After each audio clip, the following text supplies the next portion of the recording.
برایان و خوشکان مسلمانان و ئازیزان با بەیەکەوە ڕوو بکەینە زانکۆی ئیسلام با گوێ بگرین وەکو قوتابیەکی دڵسۆز و خەمخۆر پەروەردگار دوو ئەمرمان پێ دەکا لە کتابەکەی خۆیدا و لە نامەکەی خۆیدا بابزانین ئەو فەرمانانە چێ جێبەجێی کردوون وایە ئێمەی مسلمان لە ئاست ئەم دەرسەدان کە ئەمڕۆ ئێستا دەیخوێنین هەر کەسێک ئەم دەرسەی ڕەوان نەکردبێ کە ئەمڕۆ باسی دەکەین پێغەمبەری خوا فەرموویەتی لە ڕۆژی قیامەتە پشتی شکاوە لە ڕۆژی قیامەتە کەسێکی لێ قەوماوە لە ڕۆژی قیامەتە هیچ کەسێک بەهانایەوە ناچێ لەبەر ئەوەی ئەو تاوانەی ئەنجام داوە بابچینە خزمەت ئاەتەکانی سوورەتی ئیسراء کە پەروەردگار فەرموویەتی وقضى ربك ألا تعبدوا إلا إياه وبالوالدين إحسانا إما يبلغن عندك الكبر أحدهما أو كلاهما فلا تقل لهما أف ولا تنهرهما وقل لهما قولا معروفا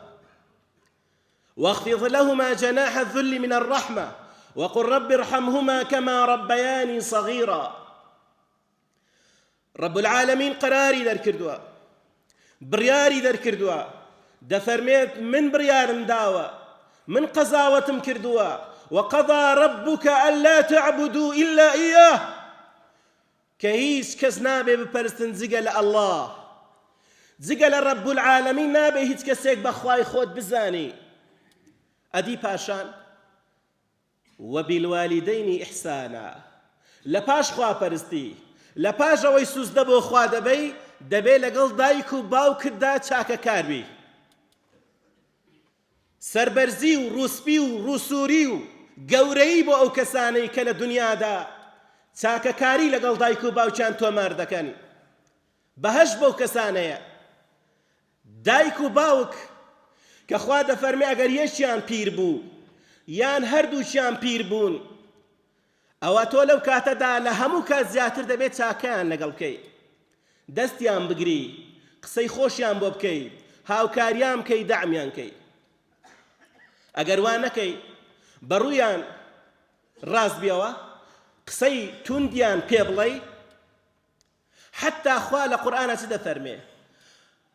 ولا تقل لهما أف ولا تنهرهما يعني پێی مەڵێ ئۆف وشەی ئۆفی بەکارهێناوە خوا لە قورئانە یعنی کە دایکت بەتەمەن بوو باوکت بەتەمەندا چوو یاخود دایک و باوکت کە لە ژیاندان با بەتەمەنیش نەبن لە ڕوویان ڕاست مەبەوە بڵێ ئۆف لە دەستت ئەگەر ئەوەندە بڵێ گوناهێکی گەورە دەنجام داوە ئەگەر پشتیان تێکەی ئەگەر ڕووبەڕوویان بیەوە قسەی بەرز و نزم بەرامبەریان بکەی پێغەمبەر دەفەرمێ صلی الله عليه وسلم ئەو ئینسانە لە ڕۆژی قیامەتە پشتی شکاوە دایک لە دوای خواپەرستی خوا دەفەرمێ دەبێت لەگەڵ دایک و باوکتدا چاکەکار بی لە دوای خواپەرستی سئل رسول الله صلى الله عليه وسلم عن الكبائر پرسیار لە پێغەمبەری خوا کرا صلی الله عليه وسلم چ گوناهێک لە هەموو گوناه و تاوانێک گەورەترە فەرمووی الئیشراک بالله هاوبەش بۆ خوا پەیداکردن لەسەر ڕووی زەمین لە هەموو گوناهێک گەورەترە ئەدی دوای ئەی پێغەمبەری خوا دوای ئەو تاوانە ئەی ڕەسوول الله صلی الله عليه وسلم فەرمووی عقوق الوالدین کەسێکە لەگەڵ دایک و باوکیدا خراپە لە هەموو کەسێ تاوانی گەورەتری ئەنجام داوە ئەو جار فەرمووی وقتل النفس کوشتنی ئینسانێ بەبێ گوناه ئەویش هەر لە گوناهە گەورەکانە ئەو جار پێداهات پێغەمبەری خوا چەند گوناهێکیکەی باس کرد جا بۆیە بەڕێزان چۆن خواپەرستی لە پێشی هەموو شتێکە و لە پاشان دەبێت چاکەکاربی لەگەڵ دایک و باوک بە هەمان شێوە هاوبەش بۆ خوا پەیداکردن لە هەموو گوناهێک گەورەترە و لە پاشان لەگەڵ دایک و باوکدا کە خراپە دەکەی زۆرن ئەو کوڕ و کچانەی کە لە ماڵەوەدا ڕێز لە دایک و باوکیان ناگرن تۆ گەنجێکی لە ماڵەوە باوکت پێت دەڵێ ئەو ئیشە بکە کە نایکەی گوناهباری کاتێک باوکت پێت دەڵێ ڕۆڵە بە شەو مەچۆ دەرەوە بچێ دەرەوە گوناهبار و تاوانباری یاخود بڵێ ئۆف لە دەستان ئەو ماڵەتان ناخۆش کردووە ئەوە تۆ گوناهێکی گەورە ئەنجام داوە. فلا تقل لهما أف ولا تنهرهما پشتی تێ نەکەی. زۆر جار هەیە کچێک لە ماڵەوە بەرامبەر بە دایکی زۆر بەناشیرنی ڕەفتاری لە کا دەکات کردوویەتی خزمەتکاری خۆی دەبێ هەموو ئیش و کارێکی بۆ بکە لە ڕووی ڕاست دەبێتەوە دەنجی بەسەردا بەرز دەکاتەوە. ئەوانە هەموو لە تاوانە گەورەکانن خوای گەورە بمان پارێزێ. بۆیە موسڵمان ئیماندار گوێ بگرە دەبێت تۆ بەندەیەکی سەرڕاستی خوابی. ئەگە بەڕاستی نوێژێ دەکەی ئەگە بەڕاستی سوزدە بۆ خوا دەبێت ڕێز لە دایک و باوکت بگری. زۆر کەس هەنە لەوەش بێڕێزیتی زیاتر دەکەن دایک و باوکیان فڕێ دەدەن و فڕێ دەدەنە خانەی بە ساڵا چوە. تخوا شەرم و شوورەی نییە باوچێک هەموو ژیانی لە خزمەتی تۆدا سەرف کردووە، باوچێک سەرما و گەرمای دیوە، باوچێک شەون و خونی دیوە لە دیارت، ئێستا تۆ ئەو بێغیرەتیە بکەی فڕێ دەیە خانەیەک بە مانگێک بە دوو مانگ جارێک سەری لێدەی. ئەوە چ ئیمانداریەکە؟ ئەوە چ ویژدانێکە؟ دایکێکت هەیە کە لەسەر دنیا هیچ کەسێک بەقەد دایک ڕۆڵەی خۆی خۆش ناوێ. لە پێناو ژنەکەتدا فڕێ دەدەی، لە پێناو مناڵەکەتدا، لە پێناو خۆشی خۆتدا، لە پێناو هەر کەسێکە. هەر کەسێک کە تۆ دایکت دەکەی بە قوربانی دڵنیا بە دایکت بە قوربانی تووە. هیچ کەسێک لە دایک زیاتر تۆی خۆش ناوێت ئەگەر واش بڵێ درۆی دەکات. چۆن دڵت دێت؟ چۆن ویژدانت قبوڵی دەکا؟ لە سەردەمی مێژووی ئیسلامی تەماشاکە هەتا ئیسلام حاکم بووە لە یەک شوێنێکدا شوێنێ نەبووە بە ناوی خانەی بە ساڵات چوان مناڵ بێ دایکی خۆی لێ فڕێدا، شینە زەلامێکی گەورە دێ باوکی خۆی لێ فڕێ دەدا. ماشەڵڵا شتێکی ناشرین و نامەردانە و ناپیاوێکی زۆر گەورەیە کەسێ ئەو جۆرە سیفەتەی تێدا بێت. وەڵا ئەنجا مبەرر دێنێتەوە دەڵێ ماشەڵڵا بابم تەبیعەتی ناخۆشە و ماشەڵڵا خۆشەوانە لێ ناگەڕێ بخەوین و دایکم بە هیچ رازی نییە و دایکم دەنجی دێ و دایکم دەنجی ناخۆشە و دایکم نەخۆشە و یعنی ئەو مبەررانە دێتە بۆی دایکی دەرکات لە ماڵەکەی خۆیدا. یەک تۆز ڕاوەستە لە شوێنی خۆت، یەک تۆز لە شوێنی خۆت ڕاوەستە و بیر بکەوە. ئایا کاتێک تۆ بچوو بووی دەنگت گەلێک خۆش بوو؟ گەلێک پوخت و خاوێن بووی؟ گەلێک عاقڵ بووی؟ بە شەو تاک و بەیانی دایکت بە دیارتەوە دانیشتووە سەنجار لە تای گەرم ساردی کردوویەوە تەمەنای کردووە و نەخۆشیی تو لە ئەو بێت. ئێستا خێرە ناتوانی ڕۆژێک دوو ڕۆژ تەحملی نەخۆشی باوک و دایکی خۆت بکەی؟ دایک و باوک بوونە مۆمێک لە پێناو خۆشبەختی توودا تاوانەوە. تۆ ئێستا لە پێناو خۆشبەختی خۆت و خێزان و مناڵەکەتدا دەری دەکەی؟ دەگوێت لێبێ بەڵێم بێنەوەی هەر کەسێ لەگەڵ باوک و دایکیدا خراپ بێت ئیلا مناڵەکانی ئینتیقامی لێ دەکەنەوە، ئیلا بە سووک سەیری دەکەن، ئیلا لە کۆتاییدا و تۆڵەی لێ دەبێتەوە. دەجێرنەوە کابرایەک هاوسەرگیری کرد، ژنی دەهێنا ئەو ڕۆژێ ئاهەنگ کە تەواو بوو ئێوارە بێکەوە لەگەڵ بووکەخان دانیشن و هێندێک خواردنیان بۆ دانان، هێندێک خواردنیان بۆ هێشتنەوە بۆی ئێوارە بێکەوە بیخۆن. کاتێک کە خواردنەکەیان دانا کابرای زاوە وردە وردە گۆشتەکانی لە پێش دایکی هەڵدەگرت و دەیبردە پێش دەمی بووکەکە. بووکەکە و شتەی زۆر لای عەجیب بوو، زۆر لای غەریب بوو، عەلە ئەساس زۆری خۆش دەوێت. لە ئێستاوە جۆرێک لە مجامەلەی دەکا، پان دەکاتەوە، پیشانی دەدا کە زۆری خۆش دەوێت. بەڵام بووکەکە زۆر عاقڵە، پێی عەجیبە ئینسانێک دایکێک هەموو ژیانی خۆی بە قوربانی تۆ کردووە، بووشێک ئێستا هاتووە میوانە، جارە نەیگوتووە سەلام عەلەیک، جارە یەکترتان نەناسیوە، خێر ئەو بێوەفاییە بەرامبەر بە دایکت دەکەی؟ هەر لەوێ گوتی واللهی دەبێ ئێستا بمبەنەوە، واللهی من ئامادە نیم مناڵێکم ببێ لە پیاوێکی وەکو تۆ سبەینێ و مناڵە گۆشت لە پێشی من هەڵگرێ و بیداتە دەم خێزانەکەی خۆیەوە بۆیە دەبێت ئێستا بمبەنەوە حەیام بچێ دنیا تێبگا من نامێ مناڵم لە پیاوێکی نامەردی وەکو تۆ هەبێت چۆن دەبێت ئینسانێک ئەوەندە بێوەفا بێ ئەوەندە سپڵە بێ ئاوا تەعامل و ڕەفتارکە لەگەڵ دایکی خۆی بەجێی هێشت جا بۆیە ئەو کەسانەی کە سوکایەتی دەکەن بە دایکیان ڕێزی ناگرن احترامی ناگرن کە پێغەمبەر فەرموویەتی صلی الله عليه وسلم الجنة تحت أقدام الأمهات بەهەشت لەژێر پێی دایکتدایە زانان دەفەرمون دروست نییە پێی کەس ماچکەی دروست نییە پێی کەس ماچکەی جگە لە باوکو دایکی خۆت دروستە حتا نەک دەستی پێشی ماچکەی وەکو ڕێزێک چکە خۆی بەهەشتی لەو شوێنە داناوە سەحابەیەک هات بۆ لای پێغەمبەری خوا صلی الله عليه وسلم فەرمووی پێغەمبەری خوا دەمەوێت ڕوخسەتم دەی بڕۆم بۆ جیهاد لە پێناو بەرزکردنەوەی کەلیمەی لا إله إلا الله و تەوحید پێغەمبەر چی فەرموو فەرمووی دایک و باوکت ماون یاخود فەرمووی دایکت ماوە فەرمووی بەڵێ فەرمووی ئیلزەمها فإن الجنة عند قدمي عند رجليها پێغەمبەر فەرمووی صلی الله عليه وسلم بڕۆ لەگەڵ دایکت چاکە بکە خوای گەورە بەهەشتی لەکەم پێی دایکت داناوە ئەگەر ڕاست دەکەی تۆ جیهاد دەکە بۆی بڕۆی بۆ بەهەشت فەرموو خزمەتی دایکت کە جیهادە ڕێگای بەهەشتە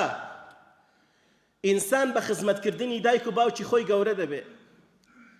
ئەگەر باوکت شەوێک خەوی لێ نەکەوت و کۆخەی گرت نەخۆش کەوت هەستت بە بێسعەتی خۆت کرد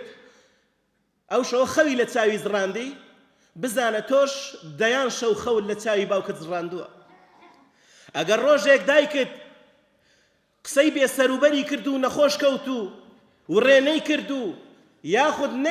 نەیهێشتۆ بخەوی تاک و بەیانی دڵنیا بە تۆش دەیان شەو نەتهێشتووە دایکت بخەوێ ئەگەر دایک و باوکت داوایان لێ کردی بتبەن بیان بەی بۆ شوێنێک تۆ پێت خۆش نەبوو دڵنیا بە دایک و باوکت تۆیان بردووە بۆ چەندین شوێن کە پێیان خۆش نەبووە بەس بۆی تۆ دڵت خۆش بێت دایک و باوک حەزی لە مەدینەی ئەلعاب نییە چێ لێ دانیشێ بەرامبەر گەمانە بەڵام زۆر جار لەبەر خۆشی مناڵەکەی دەچێت دەیبا بۆی تۆ دڵخۆش بی بۆ تۆ دڵی باوک و دایکی خۆت خۆش ناکەی پێغەمبەری خوا صلی الله عليه وسلم بەسەر مینبەرەکەی کەوت فەرمووی ئامین سەحابە فەرمووی ئای پێغەمبەری خوا و ئامینە چ بوو فەرمووی ئەوە جبرائیل بوو فەرمووی ڕەبی لوتی بە خۆڵدا چێت دوورکەوێتەوە لە ڕەحمەتی خوا کەسێک دایکی دەبینێ یان باوکی دەبینێ لە کاتی پیریدا بەڵام ناچێتە بەهەشت یعنی چی یعنی دایک و باوک دەرگای بەهەشتە دەرگایە بۆ بەهەشت بەس چاکەی لەگەڵ بکە بەس ڕێزی بگرە خوای پەروەردگار بەرزت دەکاتەوە دڵنیا بە زۆر زۆر بەرز دەبی لەکرد خوای پەروەردگار بەهۆی چیەوە بەهۆی چاکەکردن لەگەڵ دایک و باوکت دەچیە بەهەشت زۆر جار هەیە موسڵمان یان خوشکێک یان برایەک لە نوێژەکانی عەیبی نییە لە ڕۆژوەکانی عەیبی نییە بەس لەگەڵ دایک و باوکیدا تەبیعەتی زۆر زبر و ناخۆشە ئەوە گوناهبارە ئەوە تاوانبارە خوا فەرموویەتی فلا تقل لهما أف پێی مەڵێ ئۆف پێی مەڵێ ئۆف ولا تنهرهما پشتی تێ نەکەی لە ڕووی ڕاز نەبیەوە گوناهباری تاوانباری ڕۆژێک پێغەمبەر صلی الله عليه وسلم لەگەڵ سەحابەکان دانیشت بوو بەسەرهاتێکی زۆر عەجیبی بۆ جێڕانەوە بەسەرهاتێکی زۆر سەرنجڕاکێشی بۆ جێڕانەوە زۆر جار ئێمە دەڵێن سەحابەی پێغەمبەر چەندە گەورن طبعا خوا لە قورئانە بمەدحیان دەکات دەفەرمێ رضي الله عنهم ورضوا عنه خوا لێیان ڕازیە بەسە بەوەی لە خزمەتی پێغەمبەر دابوون ئەو ریسالە گەورەیان هەڵگرتووە خوای گەورە مەشهەدێک وحیێک بۆ پێغەمبەر دێنێ صلی الله عليه وسلم ڕووداوێکی پێ دەڵێت بەسەرهاتێکی بۆ دێنێ کە خوای پەروەردگار ئەو بەسەرهاتەی زۆر لە کنجوان بووە کە لە یەمەن ڕووی داوە هەر لە سەردەمی پێغەمبەر صلی الله عليه وسلم چ ڕووی داوە پێغەمبەر فەرمووی عليه الصلاة والسلام پیاوێک هەیە لە یەمەن ناوی ئوەیسە ئوەیس القەرەنی ئەم پیاوە زۆر تەکلیف لە دایکی دەکات دەڵێ دایە ئەو پێغەمبەری خوا هاتووە صلی الله عليه وسلم زۆر پێم خۆشە بە خزمەتی بگەم طبعا هەر کەس پێغەمبەری بدی بێ بە ئیمانەوە مردبێ دەبێتە سەحابە بەڵام هەر کەس سەحابە ببینێ پێی ناگوترێت سەحابە پێی دەگوترێت تابعین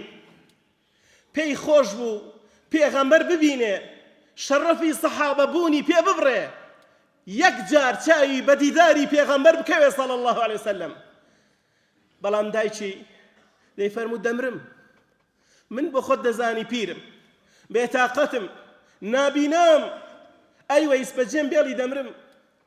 لەبەر خۆشەویستی دایکی نەچوو بۆ خزمەتی پێغەمبەر صلی الله عليه وسلم نەچۆ خزمەتی پێغەمبەری خوا نەبوو بە سەحابی بەڵام ڕۆژێکیان پێغەمبەر لە بینی سەحابەکانە فەرمووی پیاوێک هەیە لە یەمەن زۆر مەبەستێتی بێتە لای ئێمە بەس لەبەر دایکی ناتوانێ إنه كان بارا بوالدته زۆر دایکی خۆش دەوێت زۆر لە خزمەتی دایکی دایە چی فەرمووی ئەو پیاوە بەهۆی ئەو خێرەیەوە بەهۆی ئەو خزمەتەی دایکیەوە پلە و پای ئەوەندە بەرز بووە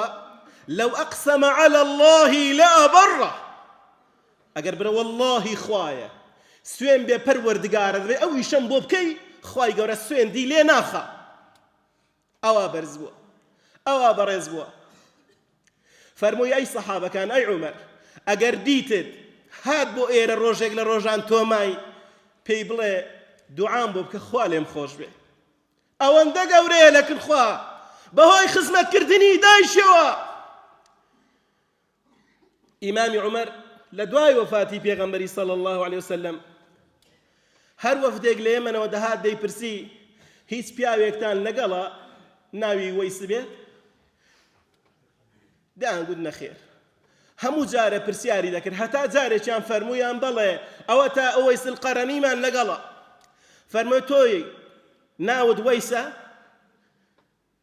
فەرمووی بەڵێ فەرمووی لەسەر زگت وەختی خۆی تووشی بەڵەچی بووی بەقەدەر درهەمێک ماوە فەرمووی بەڵێ پێ عەجیبە وە چییە ئەو شتانەی پێگوتووە فەرمووی گوێم لە پێغەمبەری خوا بە صلی الله عليه وسلم فەرموویەتی هەر کاتێک دیتان داوای دوعای لێ بکەن لو أقسم على الله لأبره ئەگەر سوێن بخوا بڵێ وەڵڵاهی خوایە دەبێ ئەو ئیشەم بۆ بکەی خوای گەورە سوێندی لێ ناخا بە سوێند نەک پاڕانەوە وەڵڵاهی خوایە دەبێ شتەی بکەی وەڵڵاهی خوایە دەبێ شتەم بۆ جێبەجێکەی سوێن بە خۆت سوێن بە جەلال و گەورەی خۆت خوا سوێندی لێ ناخا بەڵێ ئیمامی عومەر داوای دوعای لێ کرد فەرمووی چت دەیە بۆت بکەم فەرمووی هیچم ناوێ خەڵکی مەدینە لێ خربوونەوە داوای دوعای لێ بکەن ئەو هەموو سەحابە گەورە ئەو هەموو سەحابە بەڕێزە کە لەسەر دنیا موژدەی بەهەشتیان پێدراوە داوا لە کەسێک دەکەن کە پێغەمبەری نەدیوە صلی الله عليه وسلم بە خزمەتی پێغەمبەر نەگەیشتووە بەڵام بەهۆی یەک چاکەوە بەهۆی یەک خێرەوە بەهۆی ئەوەی کە خزمەتی دایکی خۆی کردووە ئەوە بەرز و بەڕێز بوو لەکن پەروەردگار وەیس چۆ سەر قەبری پێغەمبەری خوا کاتێ پێغەمبەری دی صلی الله عليه وسلم زۆر خەمی خوارد کاتێک کە قەبرەکەی دی لە شوێنی خۆی لە خۆش چەند تا مەزرۆ بوو بە خزمەتی پێغەمبەر بگا صلی الله عليه وسلم بەڵام چاکەکردن لەگەڵ دایک و خۆی لەگەڵ خۆشەویستی خۆی لەگەڵ سەرچاوەی وجودی خۆی لەگەڵ ئەوەی کە خۆی پەروەردگار بەهەشتی لەژێر پێداناوە ئەوە بەرز و بەڕێزی کرد بۆیەوە ئەو کەسەی کە ناتوانی وەکو پێویست لە دنیادا ئیشەکانی خۆت بکەی بەهۆی خزمەتی دایکتەوە تۆ لە ڕیزی سەحابەکانی بگرە هێندێک جار گەورەتریشی ئەی ئەو ئافرەتەی کە لە ماڵەوە نەتوانی وەشو بکەی چکە دایکت نەخۆشە خزمەتی دەکەی دڵنیا بە و مژدەت لێبێ تۆ کەسێکی زۆر گەورەی لەکن خوا تۆ دەرگای بەهەشتت گرتووە تۆ دەستت بە کلیلی دەرگای بەهەشتەوەیە کە دایکتە داوا لە خوا بکە خوای گەورە بۆ تەعویز دەکاتەوە تۆ لەو کەسانەی بە عیبادەتکردنت بەوەی کەوا خزمەتی دایکت دەکەی سوێن بخۆ لەسەر خوا بڵێ خوایە وەڵڵاهی دەبێ ئەو شتە بۆ بمکەی هەر وەکو بۆ وەیس القەرەنیت کردووە تۆ گەنجێکی نەتوانیوە ناتوانی سەفەرێ بکەی ناتوانی بڕۆی بۆ جێیەک لەبەرەوەی باوکت زەریلە و لەسەر جێگا کەوتووە تۆ کەسێکی خۆشەویستی تۆ کەسێکی بەڕێزی تۆ لە ڕیزی سەحابەکانی پێغەمبەری خوای صلی الله عليه وسلم دەباشە فەرموون ئێستا ئێمەی موسڵمان با مراجعەیەکی خۆمان بکەینەوە بزانین تا چەند دایک و باوکمان لێمان ڕازیە. برا بەڕێزەکان، زۆر جار هەیە ئینسان هەست بە کەمتەری خەمی خۆی ناکە. دایک زۆری تۆ خۆش دەوێ، تو خوا کاتێک کە چوویە سەفەرێک گەڕاویەوە زۆر جار هەدیەت بۆ ژنەکەت هێناوە، بۆ مناڵەکانت هێناوە، بەس ئەوەندە جورئەتت نەکردووە یەک هەدیە بۆ دایکت بێنی کە لە هەموو مناڵەکانت زیاتر توی خۆش دەوێت، کە لە هەموویان زیاتر پێتەوە ماندوو بووە، کە ئەو ئەتوی هێناوەتە بەرهەم، بەڵام ئێستا کەسێکی کە بەرهەمەکەی دەخوا بۆ ئەوەندە وفایەت نییە. بۆیە کاتێک کە دەبینی دایکت حەزی لە شتێکە بۆی جێبەجێکە و مەزانەکە تەنها بەهەش بە جومعە و جەماعەت و ڕۆژ و نوێژ بەدەست دێت. ئەو هەموو عیبادەتانە مەقاسید و حکمەتی خۆیان لە پشتا، ئەویش بریتیە لەوەی ئینسان چاکە کار بێت و چاکەترین شێوەی ئینسانیش ئەو کەسانن، پاکترین شێوەی ئەو ئینسانش ئەوانن کە لەگەڵ دایک و باوکی خۆیان چاکن، لە هەموو کەس لێت نێزیکترە. یا ڕەبی خوایە بۆ خاتری ناوە جوان و سیفاتە بەرزەکانت خوایە ئەو کەسانەی کە دایک و باوکیان لە ژیان داماون خوای ئیسلاحیان بکەی، هیدایەتیان دەی بۆی چاکەکار بن لەگەڵ دایک و باوکیاندا. خوای ئەو کەسانەی کە خراپەکارن لەگەڵ دایک و باوکیان خوا هیدایەتیان دەی، ئەوەی دایک و باوکی نەخۆشە خوای شیفای دەی. یا ڕەبی خوای عاقیبەت خێرمان کەی، خوای چۆن لە ماڵی خۆتدا کۆت کردوینەوە ئەواش لە بەهەشتی نەبراوەی خۆتدا کۆمان کەیەوە، شیفای نەخۆشەکانمان دەی، قەرزی قەرزارەکانمان بدەیەوە، گرفتی گرفتارەکانمان چارەسەرکەی، مسلمانان لە هەر شوێنێکی ئەو دنیادا لە ناخۆشیدان خوایە بیان خەیە خۆشیەوە. خوایە برایانمان مسلمانان لە فەڵەستین لەژێر ئاگر و ئاسنی جوولەکە ڕزگار کەی ئەرحەمە الراحیمین. خوای عاقیبەت خێرمان کەی، خوایە بۆ خاتری ناوە جوانەکان وڵات و نیشتیمانمان پارێزی، خوایە بە قات و قڕی نەمان کوژی، خوایە بە شتێ تاقیمان نەکەیەوە لێی دەرنەچین، خوایە ئەو ڕۆژە لە دنیادا بمرین کە تۆ لێمان ڕازی ئەرحەمە الراحیمین. یا ڕەبی خوایە ئەجر و پاداشتی هەموو ئەو کەسانە بدەیەوە کە ئەو ماڵەی تۆیان بینا کرد، کە ئەو ماڵەیان دروست کرد، کە بوونە سەبەبی ئەوەی ئەو مسلمانانە لەو شوێنەدا کۆ ببنەوە. خوایە بەرەکەتیان بەسەردا بڕێژی، خوایە ماڵی زیاتریان پێ ببەخشی. یا ڕەبی خوایە بۆ خاتری ناوە جوانەکانت لە بەهەشتا هەمومان بەیەکەوە کۆکەیەوە لە خزمەتی پێغەمبەری خوام. اللهم آمين. سبحان ربك رب العزة عما يصفون، سلام على المرسلين، فوز المستغفرين، استغفر الله.